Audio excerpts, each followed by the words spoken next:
we get started, we're going to introduce today's guest. So our first guest is a graduate of Emory University, where she studied anthropology and journalism and has a master's from Columbia University.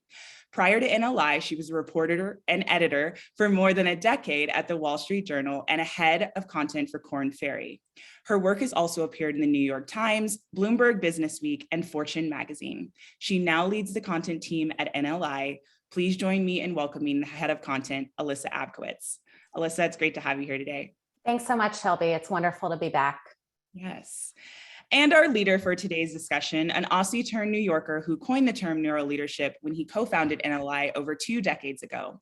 With a professional doctorate, 4 successful books under his name, and a multitude of bylines ranging from Harvard Business Review to the New York Times and many more, a warm welcome as I pass the virtual mic to co-founder and CEO of the NeuroLeadership Institute, Dr. David Rock. Off to you, David. Thanks, Shelby. Thank you so much for the warm welcome. And I'm in a strange location with some tech challenges, so we're going to be doing this a little bit differently today. But great to be here with you all, and such an important topic, such a big topic, especially as people are kind of almost over-rotating back to kind of, let's get everyone back to the office because, you know, it could all be great, it could all be over. It's such an important thing to make the right decisions now. But Alyssa, great to be here with you. You as well, David. Yeah. So I want to start with, something that both you and Shelby, touched on is everyone is really excited about potentially going back. So what do we need to take into account in terms of people's mindsets right now as we start to think through this process? Yeah, people are in quite different places. So you've got some people who it's like they're dancing in the streets, right? they're like, oh my God, I can finally get out of my bedroom. And they're so excited, to have someone else feed them and see their friends again and be able to go out after work. And I mean, they're really excited, right? Of this, like, let's get back to the office and please can everyone else come back so I don't have to do any more Zooms and, all that. And then you've got the other end of the spectrum where people are saying, I mean, if I'm required to go back, if more than a little bit, I'm changing jobs. Like it's the worst thing in the world for me to be back in the office. Not only am I not productive, I'm much more stressed. I sleep less. I don't see my kids. Like it's a terrible thing for me. And it's such a polarity around this. Now, on top of that, or underneath that, is the kind of trauma that we're still, working through. And, I wrote about this in HBR a couple of weeks ago that, we have to sort of cut ourselves some slack because we're all still in rehab. Right. And not drug rehab, but rehab for, breaking a leg or something. We're all still kind of just like coming out of deep, deep trauma and pain. And a lot of people are quite, psychologically scarred by the last few years. So, and in both cases, people who are exuberant are on top of this kind of deep scarring. So they're really sensitive. And people who are really anxious, it's on top of some deep scarring. So they're also, so everyone's in this place. And I think, we went from shock to pain to rehab, and it feels like we're in the latter half of rehab, but then these world events started and everyone's having, huge, psychological responses to these saying, oh my God, is something else terrible about to happen? So people are sort of feeling like they, could go all the way back to a deep pain stage. So it's a really difficult time. And I think as you make any decision, you want to realize you've got people at a polarity who are all kind of at either end of the polarity. They have kind of frayed nerves. So you got to just be a little, a lot thoughtful, a little thoughtful, a lot thoughtful, and a lot caring, not a little caring, as you kind of make these decisions. As you're mentioning that polarity, David, it reminds me of this 1/3 problem with hybrid work that you talked about in the past and still have been talking about. I'm curious if you can, tell our listeners a little bit about this 1/3 problem with hybrid work and how that relates to this polarity that we're seeing today.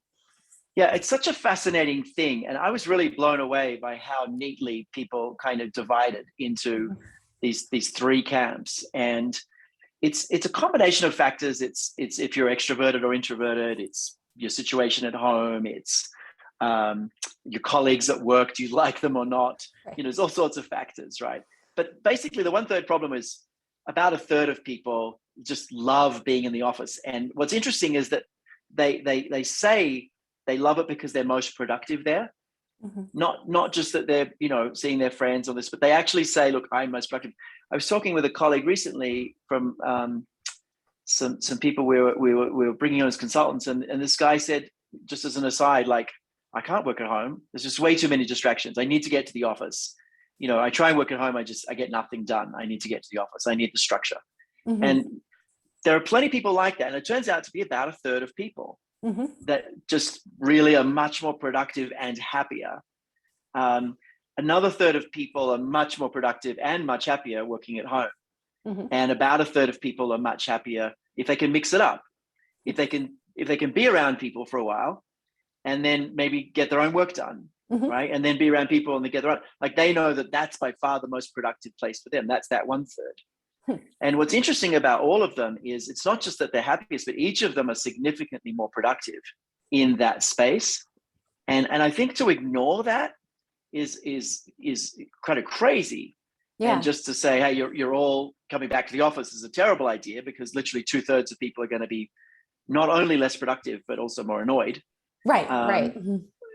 So I think there's such an opportunity. The other thing I'll say about this is that there's a really fascinating confound in the research, which is that there's separately a big productivity bump from just being able to choose which one of those you have, independent of the productivity of the one you choose. So people feeling like they have the choice to be fully at home, fully at the office, or mix it up. Those people are getting something like a day a week more productivity, separate to like which choice they make. So, you put all that together and you say, oh my gosh, we've completely misunderstood the workplace. Yeah. And actually the pandemic's given us a huge opportunity to get massive increases in wellness, sustainability, productivity from people. But we're going to have to really rethink a lot of practices. So the 1/3 problem kind of is this anchor of kind of a philosophy of, build everything around the fact that people are motivated by very different things and are especially motivated by having options. So speaking of that motivation, as we look at, a critical part of the workplace, which is learning in the workplace, can you tell us a little bit about what you found and talked about with people in terms of like, what's really good to do in person? Like, what do we really need to come back to the office for versus what can we leave to this Zoom virtual world that, like it or not, we're really, really used to now? Yeah, so this is something that we've been thinking about a lot for the last year, and we've also done a lot of experiments in this space. And I mean, if you've been following us for a while, you've heard me say this a lot, that in NLI, we went hybrid several years before the pandemic. Not because we thought a pandemic was coming, but because we found that the work was better, we could hire much better, we could hire more diversely, and people were more sustainable, more engaged. And plenty of people were still in the office. We had offices. Plenty of people were working at home. Plenty of people were mixing it up. It was about a third. And, we just found it really, really helpful to give people this option across the board. And so for about 2 years before the pandemic, we'd been experimenting with, how should we bring people together? Why would we bring people together? What's that about? And it turns out that bringing people together feels great. Makes people happy. We love to see each other. It's a wonderful feeling, but that shouldn't necessarily be confused with or conflated with people are going to be more productive or stay with the company. So it does feel good, and it can generate some helpful insights. And there's certain kinds of work that are clearly easier when you're all together, but the vast majority of work and kind of learning activities end up actually being far more productive in either a hybrid or even a fully work from home environment. So what's an example of something that is better in person versus in a hybrid environment? Yeah, better in person. I mean, a deep conversation with a small group of people. So like you're trying to like design the 5-year strategy for your company, and you've got 6 people, right? And you want to do some really deep thinking, insight thinking, reflective thinking, like doing that where you all spend like 2 days together somewhere and have all these sort of random conversations and have meals and take walks together. Don't just sit in a room. Right. But you know, like a deep conversation where you want to, you know, do that. Also, when you're trying to like really negotiate something really complicated, if you're selling $100 million submarine, you might want to be on site with people, you know, and look people in the eye. Right, and show them the submarine, right? Maybe even take them for a dive. Right.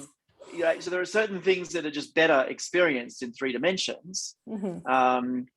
You know, products selling of very complex products, complex negotiations, right? Deep relationship building, deep trust building, some of those things. So depending on the team, if you're forming a new team, you might say, look, it'd be amazing to get everyone together for 2 days to get to know each other, work together, and then, you know, do that every quarter, for example. But get the real work done, you know, in a hybrid structure or fully offline, fully off, you know, out of the office. So I think there's a few things that are done better out of the office, you know, in the office, but there's only a few. And the vast majority of the other things like general creativity, productivity, working on stuff, you know, all this other stuff, the majority of things, and I'd say it's probably 90 to 95% of work is going to be more productive and effective if people are either hybrid or all work from home. Wow.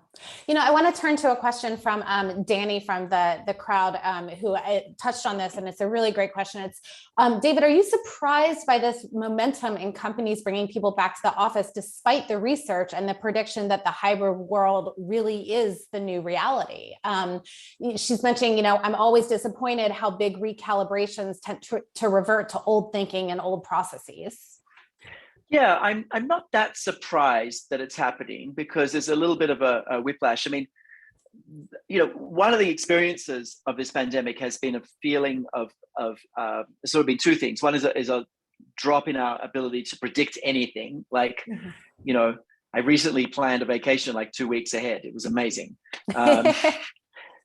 It's like, you know, and world events started to change. It's like, oh, maybe I need to think about just the week again, right? But so we all had this big plummet in our ability to predict things, certainty.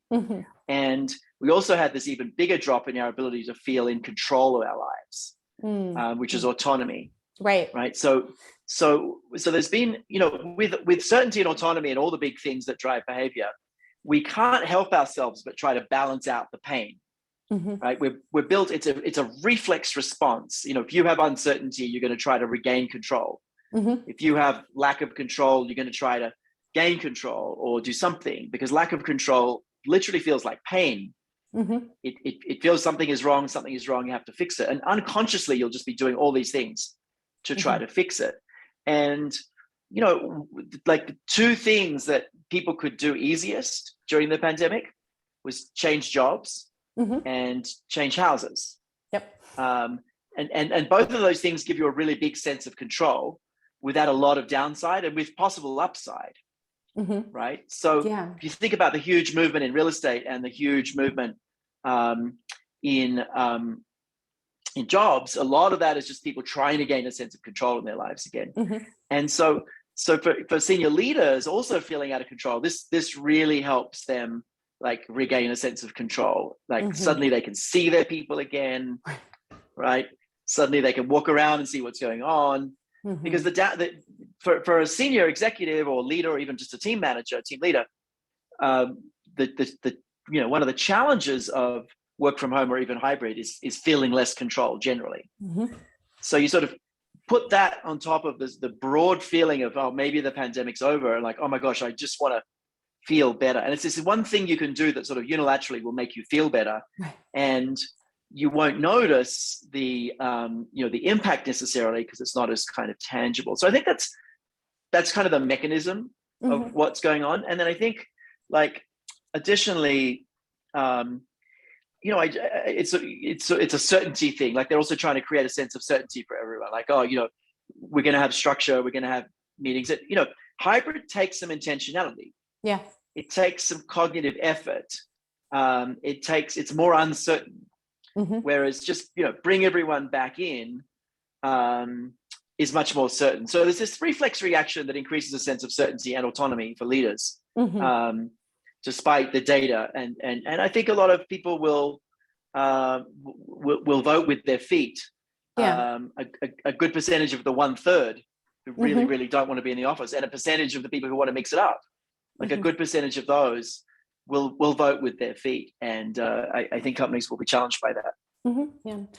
I'm curious what your thoughts are on, from a diversity and inclusion perspective, mandating a return to in-person office work. I mean, will there be an impact on advances in DEI, or a problem if people are like, yes, you must go back to the office? And what made me think about this, David, was I know that we've talked about in the past, there was a shockingly low statistic that 3% of Black professionals want to return to the workplace. So I'm curious what your thoughts are from a DE&I perspective of what going back to the office may mean. Yeah, we probably should unpack this really thoughtfully, because I'll share some first thoughts.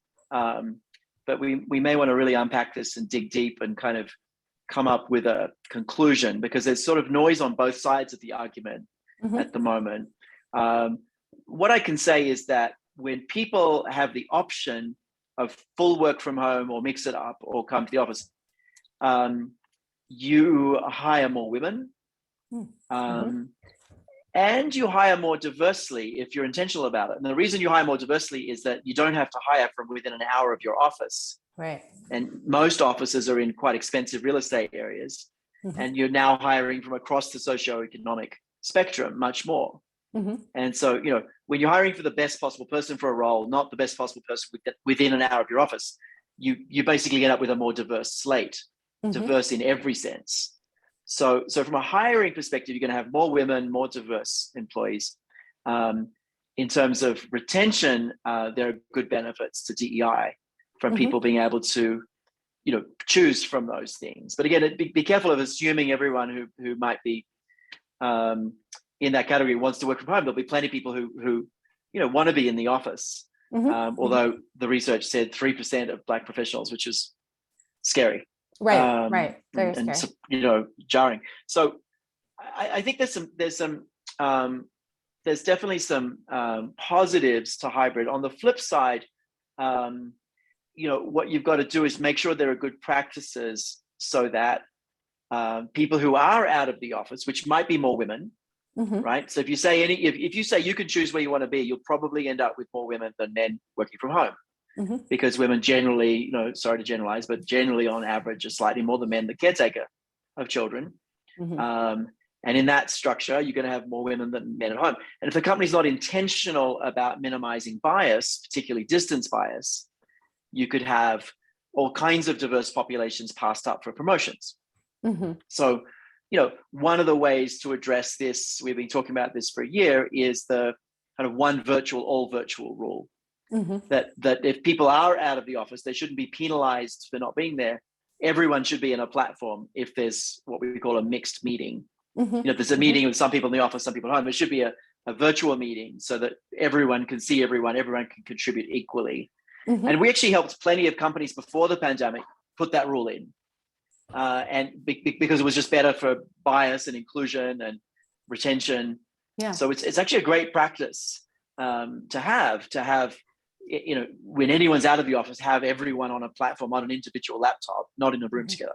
It's actually a really good practice with great benefits. So I think there are ways to do it, but you've got to be intentional. So, as I said, there are kind of positives and negatives.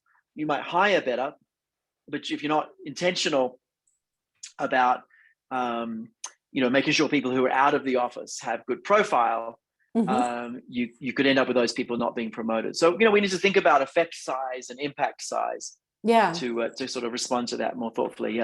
That's good. I'm curious. So that's obviously a really, really tangled, nuanced question. I'm curious what other things are tangled in terms of what are the biggest mistakes that companies may be making as they're looking to come back that are unintentional or that they need to sort of see around the corners for? What else do you see sort of cropping up along those lines?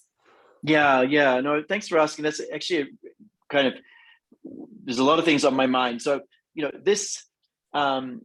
this session itself came up a few weeks ago when I just saw the number of companies that were saying, hey, we love all this virtual learning, but we want to go back to doing workshops. Mm-hmm. And not a groundswell of them, but enough that I was concerned. Mm-hmm. And one of the mistakes that people make is that learning is better when people are in a room.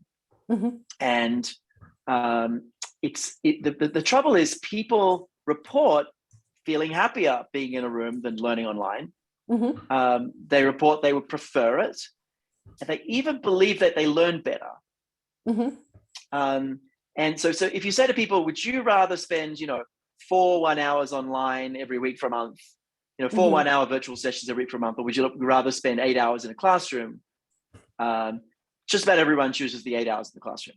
Mm-hmm. Especially if you say, which one will you learn better from? Which one is better for you and learning? Pretty much everyone says the classroom, but they're categorically wrong.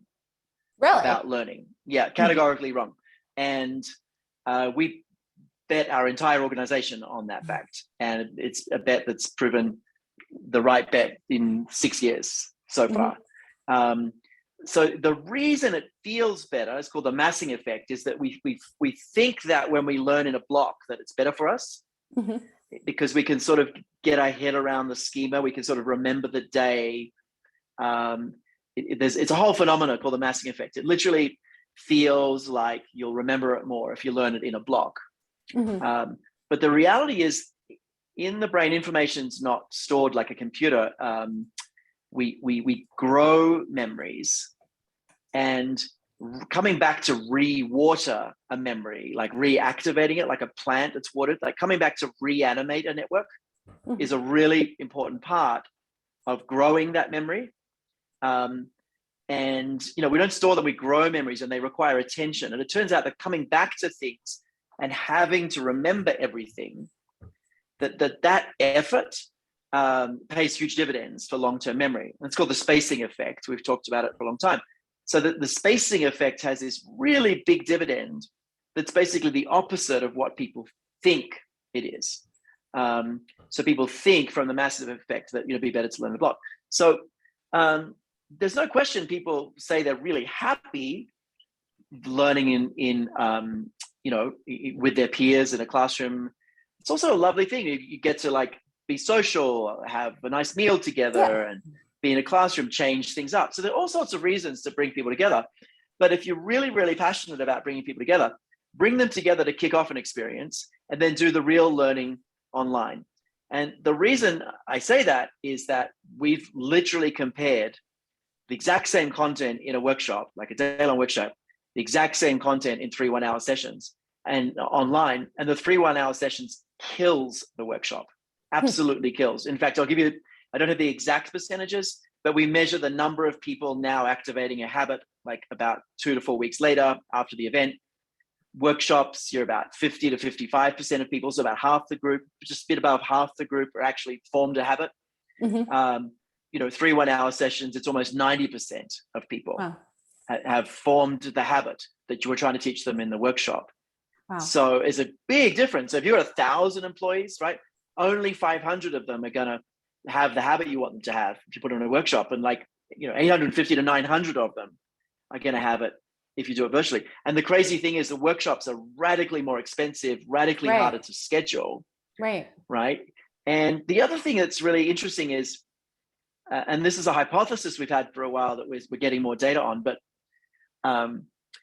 when you're doing anything really important, like trying to make your company more inclusive, or create a culture of speaking up, or anything that you're trying to do a culture change around, the biggest variable of whether it's successful or not turns out to be everyone thinking everyone else is doing it. And I'll say that again, it's such an important thing. If you're trying to create real culture change, the biggest factor as to why these 10,000 employees will change is because they think that everyone else of the 10,000 employees is changing. And it's a really big outlier in terms of whether people change. And the trouble with workshops is the friction and work and cost is such that you never get 100% of your company involved. You never actually get 90%. You never get 80%. With turnover, with the work, it takes you forever to get people through. You never end up with more than 70, 75% of an entire company. and it costs you millions and millions of dollars and takes you a year or two. Right. Whereas, we've been really excited about the Boeing case study. I know we had them on in the last few weeks. Mm-hmm. So Boeing wanted to create a culture of speaking up. We worked with them. We rolled out a completely digital virtual experience to 140,000 employees. This was rolled out literally in 30 days. 140,000 people went through a digital virtual experience. And you might think, virtual digital stuff, you don't get much uptake. We got 96% of the company engaged in the program. Wow. 96% of 140,000 people. And the average touch point was 20 times. Wow. So the average touch point, obviously some people was more, some people was less. The average touch point was 20 times they engaged with the content over this month. So how do you impact 140,000 people with workshops? The answer is you don't. It never happens. You end up taking 2 years to get the top 1,000 leaders through programs that cost you millions and millions more than it cost Boeing. Yeah. And you never get the critical mass. Yeah. So this is the biggest mistake. If you're trying to do culture change, we have this wonderful window of opportunity where learning and habit activation, especially habit activation, has to be done over time, has to be done in small bites, and works just beautifully in a virtual environment. And so let's not lose that. So great, do workshops to develop your strategy, do workshops to brainstorm some creative things, do workshops to build relationships, but don't go back to doing workshops for like teaching people to be better managers, or for creative inclusive cultures, or for D&I work, or for any of that. And by the way, that Boeing data, we can put in the chat, we can put the webinar we had with them. That was a completely non-compulsory, non-mandatory program. That was like people choosing to participate. And we've seen similar results. The last time we measured a really big one, we got 94% of 5,000 leaders into an experience that was actually a bigger experience, 3 one-hour sessions over 3 weeks. We got 93 or 94% across a couple of years back. So, make things compelling, not mandatory. So I think, culture change and all of learning, particularly soft skills learning, we have an opportunity to do it better, do it faster, do it cheaper, and have a bigger impact through this time. And we really don't want to throw that out. That's you can tell I've got some passion around that. I can. It's really important. I want to pause before I ask my next question and turn to some of the conversation in the chat, which is amazing. David, there's a lot coming up about the idea of resentment and fairness in terms of who can actually perform their duties at home versus people who may have to be on site. And, wanting to create this, we're all in this together type idea when, that isn't really the reality. So can you tell us, how should leaders and employees be looking at this fairness aspect and resentment in this very challenging time? No, it's a really important question, and happy to take some questions and comments from the chat. I've been gathering on a lot. I can't see the chat today. Normally I can, so feel free to jump in. It's really important. So we launched this program called Flex a few months ago with the critical habits people need to manage in a hybrid world. And we spent a long time thinking about what are those really critical habits. And, one of the first ones is you got to have a growth mindset. You're going to have to let go of trying to look good and just like try to get better, experiment and try things, right? So to be a hybrid leader, you've literally got to free up your fixed way of thinking and, activate a growth mindset. It's a critical foundation. But a close second is kind of two things. The mantra we have is solve for autonomy, manage for fairness. Solve for autonomy, manage for fairness. Now, the reason we say solve for autonomy is it comes back to the 1/3 problem, right? If you tell people what they've got to do, you're going to mess with a third or 2/3 of people. And there's such a performance bump and productivity bump and engagement bump in people having autonomy over things. Now, the manage for fairness is important because if you let people do whatever they want, you're going to have issues of fairness, right, between people. But one of the ways to think about this, it's a little bit of a nuance, but it's an important nuance, is autonomy doesn't mean people can do whatever they want.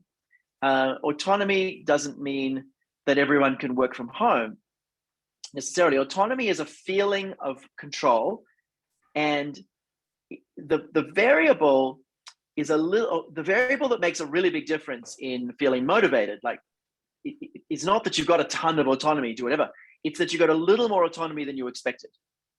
So you've got a little more control than you thought you were going to have. And even that little bump, even if it seems insignificant, ends up being really powerful.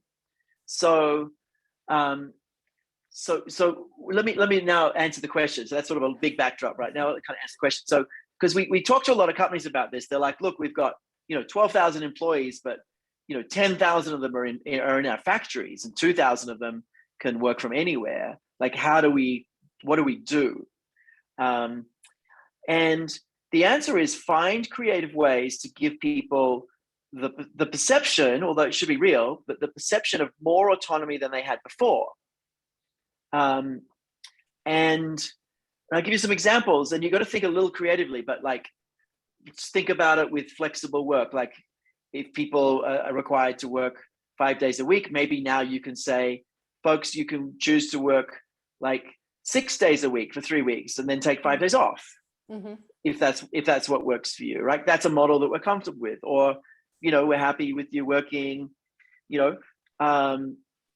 coming in Monday to Thursday and doing, 8 a.m. to 7 p.m. and taking Fridays off and still being paid the same amount, or whatever it is. Like, or if you want to, if you need to leave earlier, we're flexible with your lunch hour, and it's like, I can't tell you exactly what to do, but you've got to get creative and think about what are some choices that you're willing to let people have, mm-hmm. That give them a greater sense of control over things. Now, we did some research on this. Control over where you work is really motivating. Control over when you work is even more motivating. So where you work is motivating, but when you work is even more motivating. But even more motivating was who you work with and what you work on. Interesting. So in some ways, this whole on-site versus in a cubicle or in an office somewhere is on your scale right there is least important. And what matters most is when people work and who they work with. Yeah. So you could, if you sort of build on that, you could say, hey, folks who have to be in the office or in the factory, we're going to let you have more control than you ever had over which teams you're part of, which projects you're in, who you work with, this kind of thing. And we're not giving that to the people who are working at home, because we want to give you something, seeing as you have to come in. So solve for autonomy, manage for fairness. And it is important that you create principles, not rules. Mm-hmm. So you want to create principles and sort of like zones of acceptability. Mm-hmm. Like, it's probably not acceptable to have someone work 7 days a week, because it's probably illegal for a month straight and then take 2 weeks off, right? But it might be, so you got to work out sort of the zone of acceptability, and then let teams really choose what works. Mm-hmm. So have principles, have zones or guidelines, like principles, guidelines, and then let teams choose. That's kind of going to be the right way to do it. So solve for autonomy, manage for fairness. Mm-hmm. That's kind of one of the really big things in the whole flex solution. That's really important.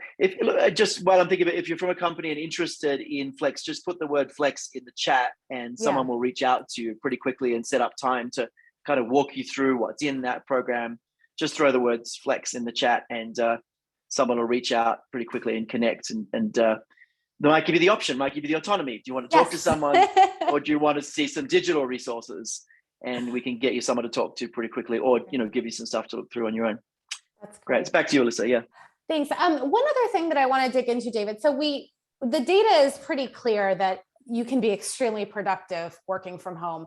What also we've seen emerge is that so is burnout. I mean, without the boundaries of a commute and work and life, it's become really complicated. I mean, you're working where you sleep and where you eat and where your kids run around. So how can we make hybrid more sustainable in this way, so that, yes, you can maybe work in your pajamas, but it also doesn't mean that you're working 24/7? It's really important. And, our human habits often really trail developments to technology, or, practices out in the world, often trail. And there's a lot of human habits that we need to build to make this sustainable. I mean, I've been talking about this for a while. I'll give you a summary of some of the things that we think are really important. I mean, and again, these need to be principles. They can be organization-wide principles, but they can't be rules because you need some flexibility. But firstly, the 15, 25, and 50-minute meeting is critical. That's like a hygiene factor. That should be a rule. Sometimes it needs to vary, but you don't automatically make everything a 30 or 60. It's 15, 25, or 50-minute meeting. Minimal meeting mornings, minimal meeting Mondays. So you're leaving the time that people are most productive open for people to do their own work. That makes a huge difference. I know that can be harder in some global firms, but leaving space so that so that you can't fill everything with meetings. And at a team level, you should decide how many hours a week of meetings are realistic for us. Mm-hmm. Is it 10? Is it 20? Is it 30? It can't be 40. How many hours a week should we have? And then the question becomes, how do we make those meetings like as effective as possible? And we do a lot of work. In fact, we teach this in the Flex program. We teach what we call parallel processing, which radically speeds up meetings by using the chat in some really clever ways, and using shared documents. We sort of take the Amazon approach of let people read something first and take it a lot further. Mm-hmm. And kind of get people into shared documents and moving much faster through difficult decisions and stuff. So there's some ways that you can make meetings faster. So I think that's part of it. We opened the summit with a really kind of intentionally controversial session about sort of the way forward for organizations. And I want to challenge you and all of us on a word that we used, which was sustainable. We opened the summit recently with a conversation about kind of the 4 ways that we can interact with any kind of system. There's, companies are a system, a farm is a system, a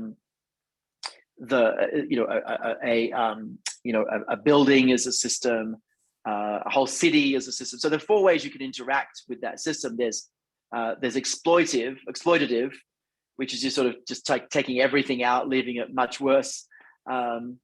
Most organizations are depletive in their practices, which is one up from exploitative. So kind of legislation stopping you just being fully exploitative of resources and people and capital, but you're still depletive, which is basically you're getting slightly worse every year.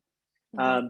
Sustainable is where you cross the line to things are neutralized. So sustainable means you can keep doing what you're doing. But I think it's really important to shoot past that and think about regenerative. And so regenerative means that every year things get better. So let me take this with a farm, right? If you had an exploitative mindset with a farm, you would just be using a ton of pesticides and chemicals and all sorts of fertilizers and stuff without any care about the year after even. You just want to get the maximum out of this quarter or this year. If you're depletive, you still got a very short-term perspective. But every year the land is getting worse. You're noticing fewer and fewer nutrients, right?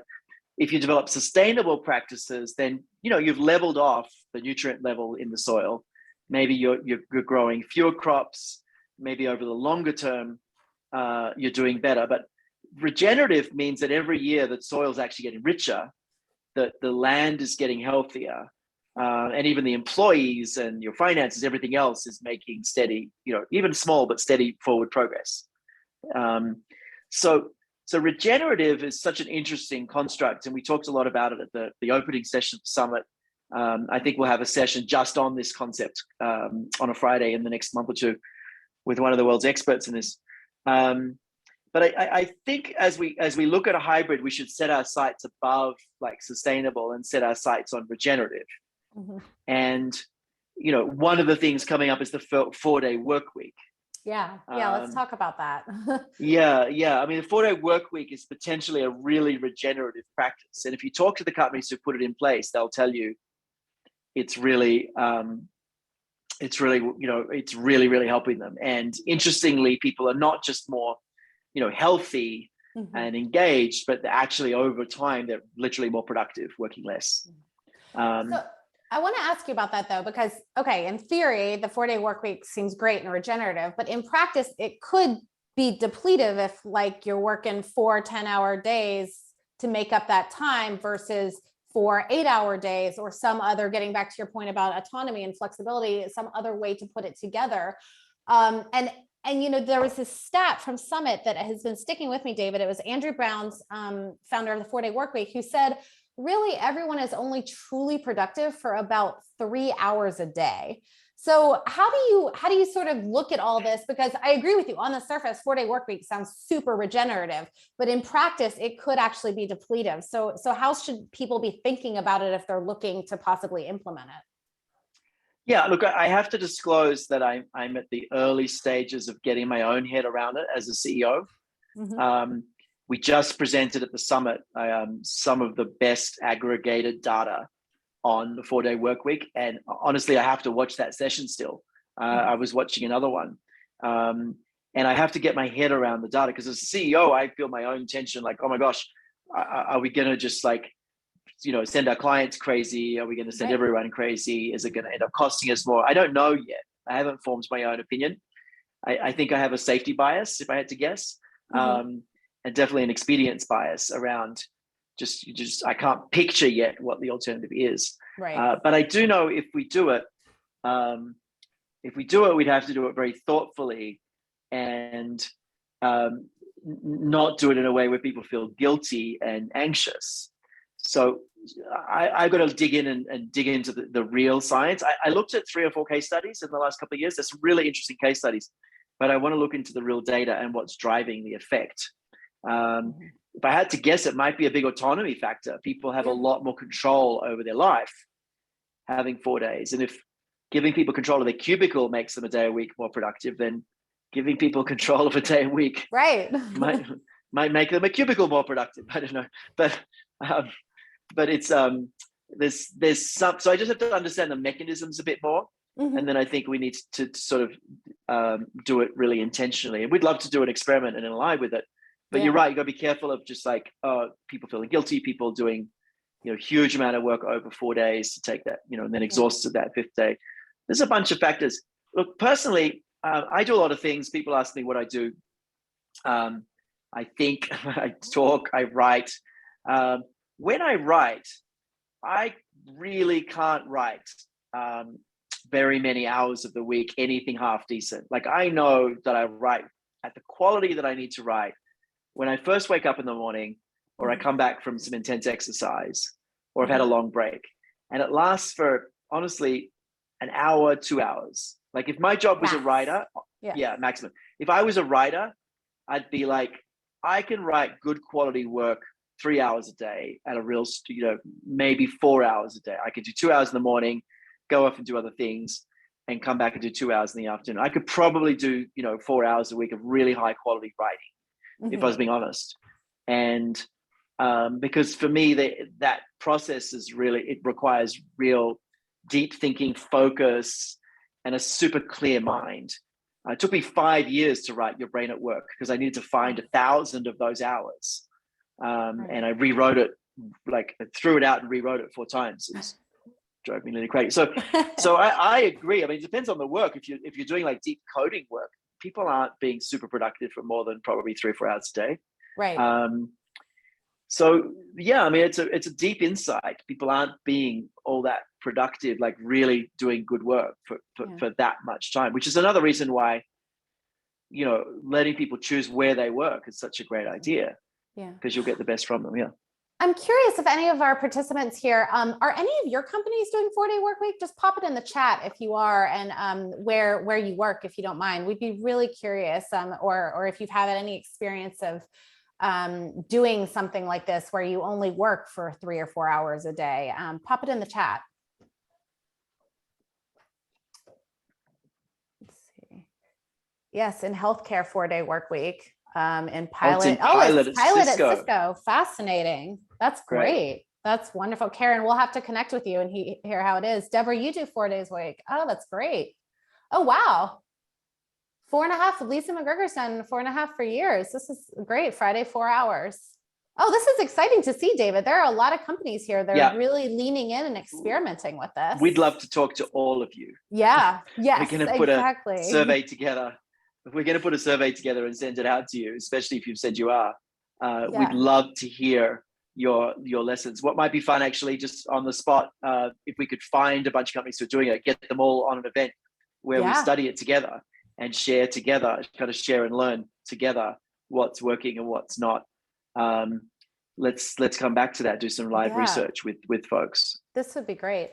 I know we only have a couple minutes left, but David, I want to hear a little bit more. I mean, you mentioned, personally how you do writing and productivity. I'm curious, what are you planning to do with NLI? How are you thinking of us in the hybrid world? I mean, obviously we were hybrid before hybrid was even a thing, but sort of where's your brain at in terms of where we may be headed? Yeah, that's a good question. I mean, I do want to do some experiments with the 4-day work week. You've got that recorded now. So there we go, guys. But I want to really dig into the data and look at how we do it. And I'm super excited about a level 4 insight about studying this with a whole bunch of companies who are doing it. We'd love to get some working groups. So I'm excited to do that. I think we over-rotated a little bit on virtual work. And I want to put some rituals in where we do bring people back together, but I'm talking about like once a quarter for a day, maybe once a year gathering, and so not requiring people to be back in the office or together, but I want to just think about the frequency over the year of kind of bringing certain teams back together. Our senior leadership team just got together recently for something. And I was like, oh my God, we definitely should be doing this probably every second month. We should have like a whole day.